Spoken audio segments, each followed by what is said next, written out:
जय हिंद दोस्तों। And first of all sorry for uploading late video and the reason behind it I was busy in my SSB preparation and I was conference out from Prayagraj. But आप लोगों को नहीं होना है right. और first attempt में ही return clear करके और एसएसबी के लिए प्रिपेयर करना है अच्छे से, वो भी आपको बताऊंगा नेक्स्ट वीडियो में या फिर आने वाले वीडियोज में, because now I am free for everything. तो फर्स्ट ऑफ ऑल इस वीडियो में पर्टिकुलर हम बात करते हैं how I score 40-45 marks in GS. बहुत ईजी है लाना, बस आपको कुछ चीज़ें जो ध्यान में रखनी है, जो फ्रेशर्स होते हैं या फिर सही गाइडेंस के चलते अपने नहीं कर पाते हैं, क्योंकि इस पेपर में एक गाइडेंस की बहुत अहम भूमिका है।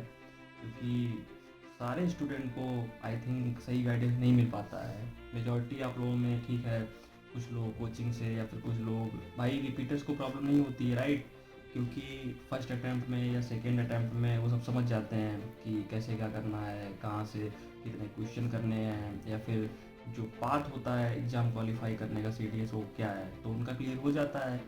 बट फ्रेशर के लिए, फ्रेशर को स्टार्टिंग में नहीं लगता है कि कैसे क्या करना है, कितने क्वेश्चन अटैम्प्ट करने हैं, कैसे अटैम्प्ट करने हैं, तो ये चीज़ें उनको नहीं पता चलती हैं।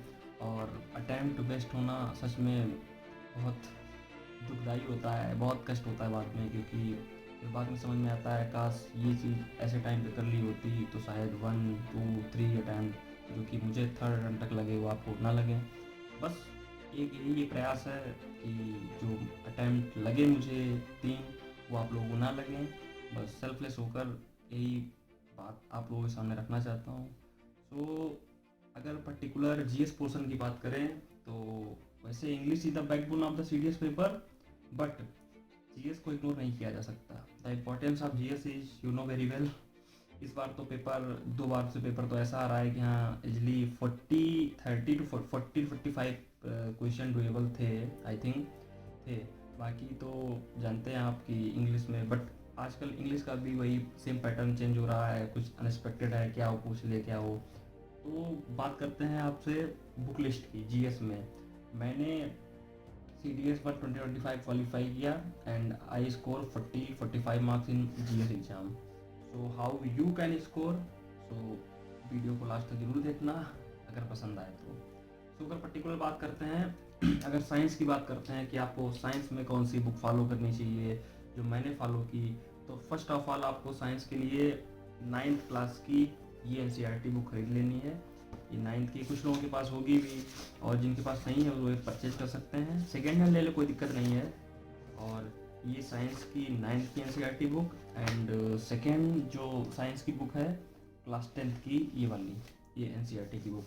आपको साइंस के लिए ये जान लीजिए ब्रह्मास्त्र है आपके लिए साइंस के लिए। इसके अलावा आपको पीवाईक्यूज के अलावा कुछ नहीं करना है। आप ये दोनों साइंस की बुक ले लीजिए।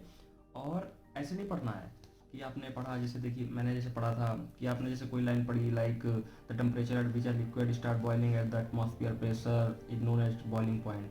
तो आपको ये पढ़ के छोड़ नहीं देना है कि आपको पता चल गया कि बॉइलिंग पॉइंट क्या है। आपको रीड बिटवीन द लाइन्स, एक लाइन होती है ना, तो उसको पढ़ना है। Like boiling is a bulk phenomenon, ये भी पढ़ना है, क्योंकि यूपीएससी में लाइक जो तुम पढ़ोगे वो हम नहीं पूछेंगे, जो तुम लोग इग्नोर करोगे हम वही पूछेंगे। इसलिए आपको लाइन बाय लाइन मैं आगे स्ट्रेटजी वीडियो बताऊंगा कि कैसे आपको पढ़ना है, चैप्टर वाइज मैं वीडियो अपलोड करूंगा, जो भी हो सकता है मुझसे करूंगा, तो क्योंकि मुझे भी पढ़ना है तो आपको बताता रहूँगा। बट आपको याद रखना बहुत डीपली स्टडी करनी है, क्योंकि अभी टाइम भी इनफ है, आप कर सकते हो। 5 to 6 मंथ है, ऐसा भी नहीं है कि टाइम कम है, क्योंकि अप्रैल से सितंबर के बीच में इसमें टाइम कम होता है तो उसमें दिक्कत आती है, बट इसमें आप पर्टिकुलर प्रिपरेशन कर सकते हो। सो आपको ये रीड बिटवीन लाइन करनी पड़ेगी, वही like in class science and. So आप ऐसे शेड्यूल बना लीजिए, पहले आपको केमिस्ट्री इस मंथ करना है या फिर 15 दिन में आपको केमिस्ट्री कंप्लीट करनी है, एंड 15 डेज में bio and still like in physics आपको करनी है, तो आप कर लोगे। बाकी मैं आपको टाइम टाइम पे बताता रहूँगा आपको कि कैसे क्या करना है। एंड सेकेंड थिंग अगर हम बात करें, ये तो हो गई साइंस की। एंड सेकेंड थिंग अगर बात करें जोग्राफ़ी, क्योंकि science and geography, polity and and current affair, ये कुछ चीज़ें ऐसी हैं जो हमारे नंबर बढ़ाने में बहुत बड़ा रोल प्ले करती हैं। सो अगर जोग्राफ़ी की बात करें तो जोग्राफ़ी की क्लास 11th की 2 एनसीईआरटी आती हैं, एक Indian physical environment and second fundamental of physical geography. ये आपको हर हाल में ये बुक तो परचेज कर ही लेनी है, कर भी लेनी है एट एनी कॉस्ट। मतलब आप स्किप नहीं कर सकते हो। आप ठीक है यूट्यूब पे किसी से पढ़ते हो, किसी से पेड कोर्स लिया है, वो बात ठीक है, लेकिन ट्रस्ट मी एनसीईआरटी को खुद से पढ़ने में जितना मज़ा आता है ना, वो कोई टीचर नहीं बता सकता है। अनलेस अनटिल आप अगर बिल्कुल पढ़ने में मतलब लाइक आपको नहीं समझ में आता है तो बात अलग है, वरना एनसीईआरटी को आप खुद से पढ़ें। इतनी इजी लैंग्वेज में इसमें बताया गया है, वॉल्केनो, अर्थक्वेक, है ना। और ये बुक ऐसे ही रेड नहीं हो गई है पेपर निकलता है तो बुक की हालत कुछ ऐसी हो जाती है, आप लोग देख सकते हो।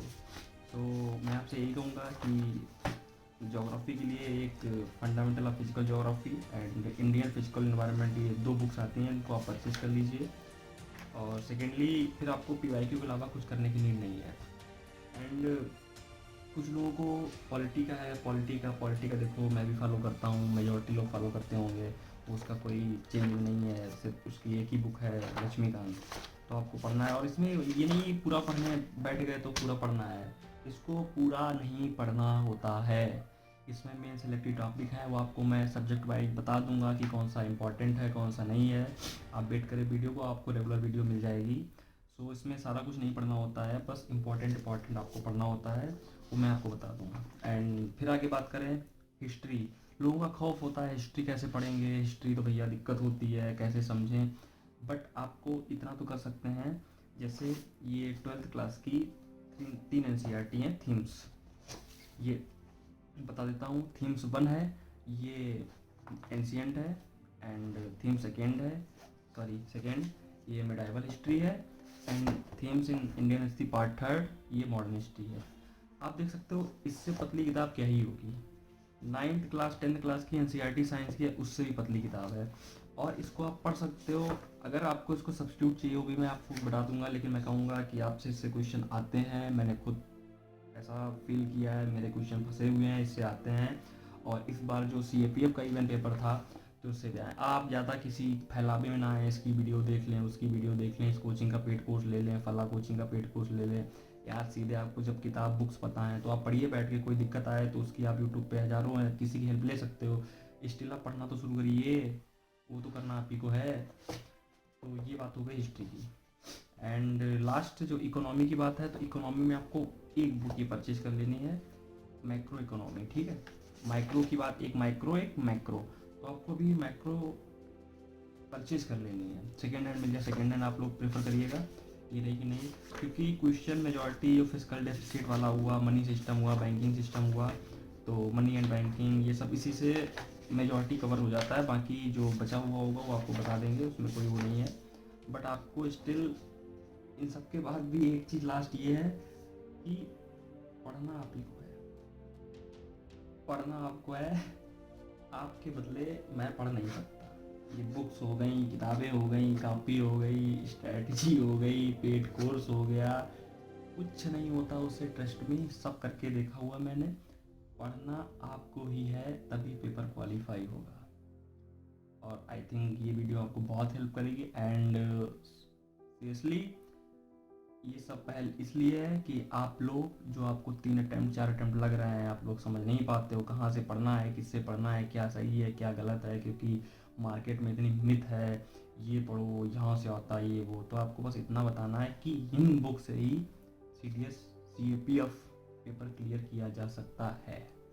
ट्रस्ट में ये बुक इनफ है, आप ये ट्रस्ट कर लीजिए, बता दीजिए लोगों को कि ये बुक कितनी इनफ है। बाकी आके मैं सब्जेक्ट वाइज आपको बताता रहूँगा कैसा क्या करना है। थैंक यू सो मच, जय हिंद, टेक केयर।